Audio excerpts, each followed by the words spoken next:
Welcome back दोस्तों। आज मैं आपके सामने रिसेंटली मलयालम लैंग्वेज में रिलीज हुई एक क्राइम थ्रिलर मूवी को लेकर आया हूँ। इसका नाम है उड़ल। एक्चुअली सारी मूवी की कहानी सिर्फ एक ही रात में चलती है। जब रात शुरू होती है तो उस रात के अंदर काफी सारी घटनाएं पेश आती है और सुबह होने तक मूवी भी खत्म हो जाती है। सच में मूवी का कॉन्सेप्ट बहुत ही अच्छा है, तो आई रिक्वेस्ट यू वीडियो को पूरा देखना जरूर। तो चलिए फटाफट से वीडियो को स्टार्ट कर लेते हैं। उससे पहले लुटा दो प्यार, फॉलो ऑन इंस्टाग्राम। मूवी की शुरुआत में ही शैनी नाम की एक लड़की को दिखाया जाता है और एक्चुअली शैनी की ऑलरेडी शादी हो चुकी होती है। इसका हस्बैंड का नाम होता है रेजी, जो दूसरे शहर में जॉब करता रहता है। फिलहाल शैनी अपने बॉयफ्रेंड किरण से फोन में बात करती रहती है। मतलब इसका अफेयर किरण के साथ होता है, जो कॉलेज डेज में इसका जूनियर था और अब इसका बॉयफ्रेंड है। और उसी तरह जब भी इन दोनों को टाइम मिलता, शैनी किरण को रात के वक्त अपने घर पर बुलाती रहती है। अब किस लिए ये सवाल मत पूछना, ओके। खैर फिलहाल किरण शैनी से रिक्वेस्ट करने लगता है कि आज रात हम दोनों मुलाकात करते हैं, लेकिन शैनी थोड़ा मना करने लगती है क्योंकि इसको मेंसेस हुए। इस तरह से ये दोनों बहुत देर तक रोमांटिकली एक दूसरे से बात करते रहते हैं। अब शैनी के घर में इसके सास ससुर, इसका एक छोटा बच्चा भी होता है। अब यहाँ पर एक और बात यह है कि फिलहाल कोविड का टाइम चल रहा होता है, सो काफी जगहों पर लॉकडाउन होता है। शैनी की सास बीमारी की वजह से या तो फिर बुढ़ापे की वजह से बिस्तर के हवाले हो चुकी होती है। इसकी देखरेख करने के लिए इन्होंने एक लेडी केयर टेकर को भी रखा होता है, जिसका नाम होता है रीटा। सुबह से लेते हुए रात तक रीटा इस बुढ़िया की केयरिंग करती ही रहती है। शैनी की सास इवन बोल भी नहीं पाती, सब कुछ बिस्तर में होता है इसका काम। शैनी के ससुर का नाम होता है कुट्टचन, जो अपनी पत्नी से बहुत प्यार करता रहता है। कुट्टचन की एक आंख डैमेज होती है, मतलब ढंग से नजर नहीं आता, और उसी तरह थोड़ा बहरापन भी होता है। ऊंचा बोला जाए तभी इसको सुनाई देता है। जब भी कुट्टचन को टाइम मिलता, वो अपने पत्नी के पास बैठकर काफी सारी बातें करते रहता है, इसका मन बहलाने के लिए। लेकिन शैनी को अपनी सास की सेवा करना बिल्कुल भी पसंद नहीं होता, इसी ने उस केयर टेकर को रखा होता है। ये तो बस 24/7 अपने बॉयफ्रेंड के साथ कभी कॉल में कभी वीडियो कॉल में रोमांस करती रहती है। एक्चुअली पहले शैनी अपनी सास की सेवा करती थी। रेजी ने शैनी से इसीलिए शादी की होती है ताकि शैनी रेजी की माँ की केयर करे। लेकिन कुछ दिन करने के बाद शैनी को ये काम बिल्कुल भी पसंद नहीं होता और इसी तरह शादी से पहले शैनी जॉब भी किया करती थी। लेकिन अब शैनी के पास इतनी फ्रीडम नहीं होती, यही सोचकर अफसोस करती रहती है। खैर एक रात रीटा शैनी से अपनी सैलरी मांगने के लिए आती है और परमिशन मांगने लगती है कि कुछ दिनों के लिए लॉकडाउन हटा दिया गया तो मैं अपने घर जाकर आती हूँ। पता नहीं कब ये लोग दोबारा लॉकडाउन कर देंगे, अब नहीं जा पाऊंगी, पता नहीं कब जाऊंगी। लॉकडाउन खत्म होने के बाद मैं वापस दोबारा जरूर आऊंगी। अब शैनी ना चाहते हुए रीटा को उसकी सैलरी देने लगती है। यही सोचने लगती है कि अगर रीटा चली गई तो कौन इसकी सास की सेवा करेगा। लॉकडाउन होने की वजह से कोई भी केयर टेकर नहीं मिलेगा। सो दूसरे दिन से शैनी और कुट्टचन शैनी की सास की केयरिंग करने लगते हैं। शैनी हल्के से कुट्टचन की हेल्प करती रहती है, कुट्टचन ही अपनी बीवी की साफ सफाई करते रहता है। शैनी की सास के पास से बहुत ही बुरी बदबू होने की वजह से ये ढंग से खाना पका नहीं पाती और इसी तरह खा भी नहीं पाती। खाना पकाते पकाते वॉमिटिंग करने लगती है। यही सोचने लगती है कि कब इससे छुटकारा मिलेगा। तो शैनी डिसाइड कर लेती है कि अपने बेटे को अपने मायके भेज देगी। यही बात शैनी अपने बॉयफ्रेंड किरण को कॉल करके बताने लगती है। तो ये सुनने के बाद किरण भी बहुत खुश होने लगता है कि अगर घर में ज्यादा लोग नहीं रहेंगे तो हर रात इसके घर आ सकता है। आज रात ये दोनों मिलने का प्लान करते हैं। शैनी भी इसके लिए ओके कह देती है। सो उसके बाद शैनी अपने बेटे को अपने मायके ले जाने लगती है कार में। उसी किसी जगह पर किरण अपने दोस्तों के साथ चाय पीते हुए गपशप करते रहता है। जब उस रास्ते से शैनी गुजर रही होती है तो किरण का एक फ्रेंड शैनी के बारे में कुछ बुरा बोलने लगता है कि ये शैनी तो कोई मामूली चीज नहीं है बेटा, मैंने सुना है काफी सारे लोग उसके साथ संबंध बना के रखा है। एक रात मैथ्यू को मैंने शैनी के घर में जाते हुए देखा, वो आम के पेड़ के जरिए से शैनी के घर में जाया करता था। लेकिन किरण को इसके दोस्तों की बातें बिल्कुल भी पसंद नहीं आती। शैनी की तरफदारी करने लगता है कि शैनी ऐसी लड़की नहीं है। अब इसी बातों ही बातें में कुछ ज्यादा झगड़ा होने ही वाला होता है। तभी किरण का बेस्ट फ्रेंड केविन किरण को साइड में लाता है। अरे यार उसकी बातों पर ध्यान मत दो, वो बस जानबूझकर ऐसा कह रहा है। मतलब केविन को किरण के बारे में ऑलरेडी पता होता है कि किरण और शैनी का चक्कर चल रहा है। खैर रात होने के बाद शैनी किरण को कॉल करके अपने घर पर बुलाने लगती है कि इस टाइम पर घर पर आ जाओ। तो किरण अपने फ्रेंड केविन के बाइक में शैनी के घर पर जाने लगता है। घर के पास पहुंचने के बाद केविन को घर के बाहर ही रुकने के लिए कहता है, अगर कोई आएगा तो उसको सिग्नल देने के लिए कहता है। उसके बाद किरण शैनी के कमरे में जाता है। शैनी ने ऑलरेडी किरण के लिए पीछे का दरवाजा ओपन कर चुकी होती है। अब शायद बहुत दिनों बाद इन दोनों की मुलाकात हुई होती है। खूब सारी बातें करके ये दोनों कांडमान करने लगते हैं। बाद में किरण पूछने लगता है कि तुम्हारे पास ये बदबू कैसे आई। शैनी जो हुआ वो बताने लगती है। वही जो वो केयर टेकर रीटा अपने घर वापस चली गई। अब लॉकडाउन होने की वजह से कोई भी दूसरा केयर टेकर नहीं मिल रहा, इसलिए मैं मेरी सास की सेवा कर रही हूँ। किरण, इन सब झंझट से मैं बाहर निकलना चाहती हूँ, क्या तुम मेरी मदद करोगे? किरण पूछने लगता है कि क्या कहना चाहती हो तुम? शैनी कहने लगती है कि मेरी सास जिस हालत में है, इससे मेरी सास को भी तकलीफ है और उसी तरह हम लोगों को भी तकलीफ है। मेरी सास की वजह से कोई भी फायदा नहीं। अगर मेरी सास मर जाएगी तो हम दोनों के लिए और अच्छा होगा। मेरी सास मरने के बाद कुछ दिन दुखी होकर मेरे ससुर जी भी मर जाएंगे, तो तब हम दोनों हर रोज मुलाकात कर सकते हैं। तो ये सुनने के बाद पहले तो किरण शॉक में रह जाता है, बहुत घबराने लगता है। शैनी कहने लगती है कि आज रात ही हम दोनों मेरी सास को मार देंगे। तो किरण भी इसके लिए हाँ कह देता है। इस तरह से आधी रात को ये दोनों शैनी के सास के कमरे में जाते हैं। शैनी एक कपड़ा लेकर अपनी सास के गले में डालकर इसका गला घोटने लगती है। किरण को भी मदद करने के लिए कहती है।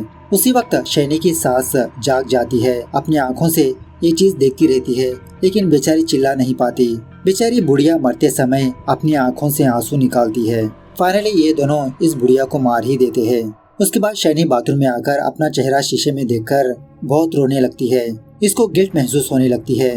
वो कहते हैं ना, गलती करने के बाद पश्चाताप होता है, वही होता है शैनी के साथ भी।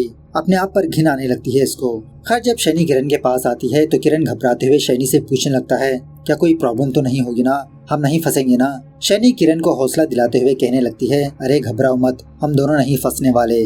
सुबह होने के बाद पहले मैं मेरी सास के कमरे में जाऊंगी, तो मरा हुआ देख मैं जोर जोर से रोते हुए चीखने चिल्लाने लगूंगी। सारे लोग यही सोचेंगे हेल्थ बिगड़ जाने की वजह से मेरी सास की डेथ हो गई।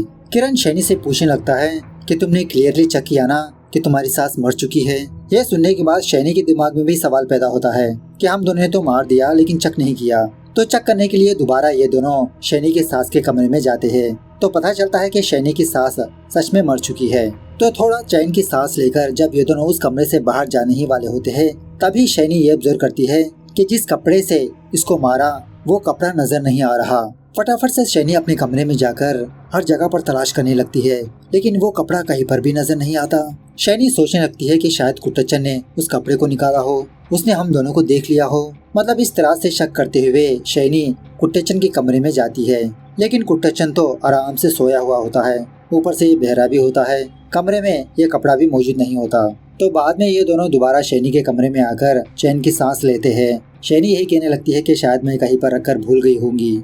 सो इस टेंशन से बाहर निकलने के लिए दोबारा ये दोनों कांड करने लगते हैं। खैर, बहुत रात होने के बाद शैनी धीरे धीरे किरण को अपने घर से बाहर भेजने लगती है। दरवाजे के पास आने पर ये दिखती है कि किसी ने इस दरवाजे को लॉक कर चुके होते हैं। सोचने लगती है कि शायद इसके ससुर ने लॉक किया होगा। ये दोनों दोबारा दूसरे दरवाजे के पास जाते हैं, वो दरवाजा भी लॉक किया होता है। ये देखकर शैनी बहुत परेशान होने लगती है कि बाहर से कोई भी बंदा अंदर नहीं आया तो सारे दरवाजे लॉक कैसे है, और ऊपर से घर में पावर भी नहीं होती। तभी ऊपर वाले कमरे में कुछ आवाजें आने लगती है शैनी को। शैनी धीरे धीरे स्टेप्स चढ़ते हुए उस कमरे में जाकर हल्के से झांकने लगती है। तभी वो दरवाजा शैनी के सर पे गिरने की वजह से शैनी स्टेप्स के जरिए से नीचे गिर के इसके सर पर जबरदस्त चोट आने लगती है। शैनी की आवाज सुनकर जब किरण शैनी के पास आने वाला होता है तो इसके पैर को भी जबरदस्त चोट आने लगती है। इस तरह से ये दोनों बहुत जख्मी हो जाते हैं। शैनी सोचने लगती है कि कोई जानबूझकर हम दोनों को ट्रैप में फंसा रहा है, कौन आया इस घर में। तभी हमको ये बात पता चलती है कि वो बंदा और कोई नहीं कुट्टचन होता है, शैनी का ससुर। बात ये थी कि जब शैनी और किरण शैनी के सास के कमरे में जाकर उसको मार रहे थे, तभी किस वजह से कुट्टचन की आंख खुल जाती है। वो अपनी वाइफ को चेक करने के लिए अपनी वाइफ के पास जाता है तो देखता है बेचारी इसकी वाइफ मरी पड़ी है। कुट्टचन बहुत रोने लगता है। इसके गले में वो कपड़ा मौजूद होता है। सोचने लगता है कि कोई इसकी वाइफ को मार दिया। जब कुट्टचन यही बात शैनी को जाकर बताने ही वाला होता है, उस वक्त शैनी और किरण ये दोनों एक दूसरे में बात कर रहे थे। मतलब शैनी किरण को हौसला दे रही थी कि फिक्र करने की कोई बात नहीं। घर में सन्नाटा होने की वजह से कुट्टचन को इन दोनों की बातें साफ साफ सुनाई देती है। जब शैनी और किरण वापस इस बुढ़िया के कमरे में आते हैं चेक करने के लिए, इसी दरमियान में कुट्टचन शैनी के कमरे में जाता है चेक करने के लिए कि शैनी के साथ वो बंदा कौन है। तो शैनी के कमरे में कुट्टचन को एक कंडोम की पैकेट नजर आती है। कुट्टचन को सब कुछ समझ में आ जाता है कि शैनी का चक्कर किसी बंदे के साथ है। जब तक वो दोनों कुट्टचन के कमरे में आते हैं, कुट्टचन फटाफट से अपने कमरे में आकर सोने का नाटक करने लगता है और वो कपड़ा भी इसके पास ही होता है। बाद में कुट्टचन फटाफट से अपने बेटे रेजी को कॉल करके सुबह होने तक अपने घर के पास आने के लिए कहता है, कुछ जरूरी बात करनी है।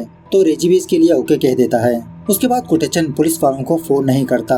कुट्टचन चाहता है कि ये इन दोनों से बदला ले, इसीलिए कुट्टचन एक ट्रैप बनाकर इन दोनों को बहुत जख्मी कर देता है। शैनी समझ जाती है कि ये सारा काम इसके ससुर का है। यही बात किरण को भी बताती है। किरण पूछने लगता है, तो फिर हम इस घर से बाहर कैसे जाए? शैनी कहने लगती है कि अगर हम घर से बाहर चले भी जाए तो कुट्टचन चुप नहीं बैठेगा, वो पुलिस वालों को सब कुछ सच बता देगा। इस प्रॉब्लम से बाहर निकलने के लिए सिर्फ एक ही रास्ता है, कुट्टचन हम दोनों को मारने से पहले हम ही कुट्टचन को मार देंगे। यह सुनने के बाद किरण के तो होश ही उड़ जाते हैं। अगर हम कुट्टचन को मार देंगे तो सारे लोगों का शक तुम पर ही आएगा। शैनी कहने लगती है कि हम दोनों को कुछ ऐसा माहौल क्रिएट करना होगा कि कुट्टचन ने अपनी बीवी को इस हालत में ना देखते हुए पहले अपनी बीवी को मार के अपने आप को मार लिया, खुदकुशी कर ली। कुट्टचन को मार के आत्महत्या को रूप देना होगा, तभी लोग हम पर भरोसा करेंगे। शॉकिंग बात यह है कि इन दोनों की बातें कुट्टचन सुन रहा होता है। उसके बाद शैनी अपने हाथ में चिराग लेकर कुट्टचन को ढूंढने लगती है। तभी वो चिराग मतलब वो बॉटल शैनी के हाथ में ही फूट जाता है, जिसकी वजह से शैनी का हाथ बहुत जल जाता है और उसी तरह इसका चेहरा भी बहुत जख्मी हो जाता है। बहुत ही मुश्किल से शैनी और किरण शैनी के हाथ की आग बुझाने लगते हैं। कुट्टचन ने ऐसा ट्रैप लगाया होता है ताकि ये शीशा फूट जाए। यहाँ पर हमको एक और चीज दिखाया जाता है। एक्चुअली कुट्टचन ने अपनी बीवी के बेड के पास एक स्विच को लगा के रखा होता है ताकि अगर कुट्टचन की बीवी को कोई जरूरत हो तो ये स्विच दबाकर कुट्टचन को बुलाए। ऐसा अरेंजमेंट किया होता है। जब शैनी और किरण शैनी की सास को मार रहे थे, उसी वक्त इस बुढ़िया ने इस स्विच को दबा दिया था, इसीलिए कुट्टचन की आंख खुल गई थी। खैर प्रेजेंट पर शैनी और किरण दोबारा उस घर में कुट्टचन को ढूंढने लगते हैं। कुट्टचन भी कुछ कम नहीं होता, अपनी एक आंख से बहरेपन से चड्डी से इन दोनों को दोबारा ट्रैप में फंसाकर इन दोनों को बहुत मारने पीटने लगता है। ये दोनों दोबारा जख्मी होने लगते हैं, लेकिन अनफॉर्चुनेटली फाइनली किरण कुट्टचन को पीछे से पकड़ लेता है। लेकिन कुट्टचन कुछ कम नहीं होता, वो किरण को पीछे ढकेल कर जिस चीज से नारियल निकालते हैं ना, उससे चुबा देता है इसके पैर को। नारियल जिस तरह से खोलते हैं उसी तरह से किरण का गोश्त भी खोलने लगता है। तब जाके कुट्टचन इन दोनों से बचकर वहाँ से चला जाता है। थोड़ी देर के बाद ये दोनों अपने आप को संभालने लगते हैं, दोबारा एक दूसरे के जख्मों पर मरहम पट्टी करने लगते हैं। उसके बाद इस बार शैनी एक जबरदस्त प्लान बनाती है। पहले किरण कुट्टचन को ढूंढने लगता है। ये जानकर जब कुट्टचन किरण पर हमला करने ही वाला होता है, तभी शैनी पीछे से आकर कुट्टचन के सर पे वार करके बेचारे को बेहोश कर देती है। किरण से कहने लगती है कि तुम किचन में जाकर केरोसिन लाओ, इस बुढ़े को जलाकर मार देंगे। इस तरह से शैनी कुट्टचन का पैर पकड़कर खींचते हुए वहाँ से ले जाने लगती है, लेकिन कुट्टचन होश में आकर दरवाजे की मदद से शैनी के सर पे वार कर देता है, जिसकी वजह से शैनी दोबारा बहुत जख्मी होकर नीचे गिर जाती है। दर्द के मारे तड़पने लगती है। मौके का फायदा उठाकर कुट्टचन वहाँ से भाग निकलता है, मतलब दोबारा छुप जाता है। बाद में शैनी केरोसिन का डब्बा अपने हाथ में लेकर ऊंची आवाज में कुट्टचन से कहने लगती है कि अगर तुम हमारे सामने नहीं आए तो हम लोग तुम्हारी बीवी को जलाकर मार देंगे, तुम्हारी बीवी की आत्मा शांत नहीं होगी। यह सुनने के बाद बेचारा कुट्टचन बहुत दुखी होकर फाइनली इन दोनों के सामने आता है, रिक्वेस्ट करने लगता है कि मेरी बीवी को छोड़ दो, लो मैं आ गया। बाद में शैनी और किरण कुट्टचन को बहुत बुरी तरह से मारने पीटने लगते हैं। शैनी तो बहुत सालों का गुस्सा कुट्टचन पर निकालने लगती है कि इसने इतने साल इसकी बीवी की सेवा की। बहुत मार खाने के बाद फाइनली कुट्टचन ठान लेता है कि ये इन दोनों को मार ही देगा। पहले किरण के जख्मों पर वार करके शैनी की आंखों में अपनी 2 उंगलियों से चुबा देता है। जब ये दोनों दर्द के मारे तड़प रहे होते हैं, कुट्टचन फटाफट से अपने कमरे में जाकर अपना फोन लेकर पुलिस वालों को कॉल करने लगता है, लेकिन वो फोन तो कनेक्ट नहीं होता, मतलब लिफ्ट नहीं करते पुलिस वाले। बाद में शैनी को आता हुआ देख कुट्टचन दोबारा किसी जगह पर छुप जाता है। उसी वक्त पुलिस वाले कुट्टचन के फोन को कॉल बैक करते हैं। कुट्टचन का फोन रिंग हुआ देख शैनी समझ जाती है कि कुट्टचन ने पुलिस वालों को कॉल किया। अब शायद थोड़ी देर बाद पुलिस वाले यहाँ का लोकेशन को फाइंड आउट करके आ जाएंगे। पुलिस वाले आने से पहले हम दोनों को कुट्टचन को मार देना होगा। बाहर तुम्हारा फ्रेंड है ना, उसे फटाफट से कॉल करके अंदर बुलाओ। तो किरण उसी तरह से केविन को कॉल करके फटाफट से घर के अंदर आने के लिए कहता है, लेकिन सारे दरवाजे तो लॉक होते हैं। शैनी किरण से कहने लगती है कि वो घर के पीछे जाकर आम के पेड़ से वेंटिलेटर के जरिए से घर के अंदर आने के लिए कहो। यह सुनने के बाद किरण शॉक में रह जाता है, क्योंकि मूवी के स्टार्टिंग में किरण के दोस्तों ने ऐसा ही कुछ कहा था कि कुछ लोग आम के पेड़ के जरिए से शैनी के घर में आ रहे थे। किरण फोन कट करके शैनी को बहुत गालियां देने लगता है कि तुम मुझे धोखा दे रही हो। शैनी कहने लगती है कि मुझे तुम्हारी कैरेक्टर सर्टिफिकेट नहीं चाहिए, पहले ये सोचो कि इस प्रॉब्लम से कैसे बाहर निकले। खैर उसके बाद केविन फाइनली शैनी के घर में आकर इन दोनों को जख्मी हुआ देखकर ये भी शॉक में रह जाता है। तभी कुटचन केविन के सामने आता है, समझ जाता है कि कुटचन ने ही इन दोनों की ये हालत की। चाकू लेकर जब कुटचन को मारने जा रहा होता है तो कुटचन ऑलरेडी वहाँ पर ऑयल डाल चुका होता है। पैर फिसलकर केविन का पैर बहुत जख्मी हो जाता है। बाद में कुटचन केविन के सर पे जबरदस्त वार करके शायद इसे मार देता है। ये देखकर शैनी बहुत घबरा जाती है। फटाफट से अपने कमरे में जाकर पहले अपने हस्बैंड रेजी को कॉल करके कहने लगती है कि आधी रात को कोई अनजान बंदा हमारे घर में घुस आया, उसने पापा मम्मी को मार दिया, मुझे भी बहुत जख्मी किया, मैं बहुत ही मुश्किल से आपको कॉल कर रही हूँ, आप प्लीज फटाफट से सुबह होने तक यहाँ पर आ जाइए, पुलिस वालों को भी कॉल कर दीजिए। एक्चुअली शैनी का प्लान ये होता है कि इस हादसे में ये किरण को फंसाए। किरण शैनी की बातें सुनकर इसको बहुत मारने पीटने लगता है। मैंने तुमसे प्यार किया तो तुम मुझे यहाँ पर फंसाना चाहती हो। दोनों के बीच हाथापाई होने के बाद शैनी बेहोश हो जाती है। अब कुटचन ने किरण के फ्रेंड को मार दिया। सोच लेता है कि ये कुटचन से बदला लेगा, इसको मार देगा। लेकिन जब तक किरण कुटचन को फाइंड आउट कर लेता उससे पहले कुटचन ने एक कमरे में ट्रैप बना चुका होता है। जब किरण इस कमरे में आता है तो गैस सिलेंडर इसके सर पे गिरकर इसकी मौत हो जाती है। उसी वक्त शैनी होश में आकर दोबारा ये कुटचन को मारने पीटने लगती है। इन दोनों के बीच दोबारा हाथापाई होती है। बहुत ही मुश्किल से कुटचन दरवाजे के पास पहुंचकर इसके मुंह में चाबी होती है, उसकी मदद से दरवाजा ओपन करके बाहर जाता है। उसी वक्त पुलिस वाले भी यहाँ पर पहुँच जाते हैं। तब तक सुबह भी हो जाती है। अब घर के सारे लोग तो जख्मी होते हैं। फटाफट से एम्बुलेंस को बुलाकर हॉस्पिटल पहुँचाने लगते हैं। उसी वक्त शैनी का हस्बैंड रेजी अपने घर वापस आता है। यहाँ का माहौल देखकर ये भी शॉक में रह जाता है। अपनी माँ को देखने के लिए उसके कमरे में जाता है। यहाँ पर एक बहुत ही स्वीट बात होती है। रात को हाथापाई के दौरान कुटचन अपनी बीवी को साफ सुथरे कपड़े पहना चुका होता है। इसके पास कैंडल भी सिलगाया होता है। ये बात मुझे बहुत ही अच्छी लगी। इस तरह से फाइनली ये मूवी दी एंड होती है। तो मूवी कैसे लगी कमेंट करके बताना जरूर। मिलते हैं अगली वीडियो में, तब तक take care, bye bye, see you soon.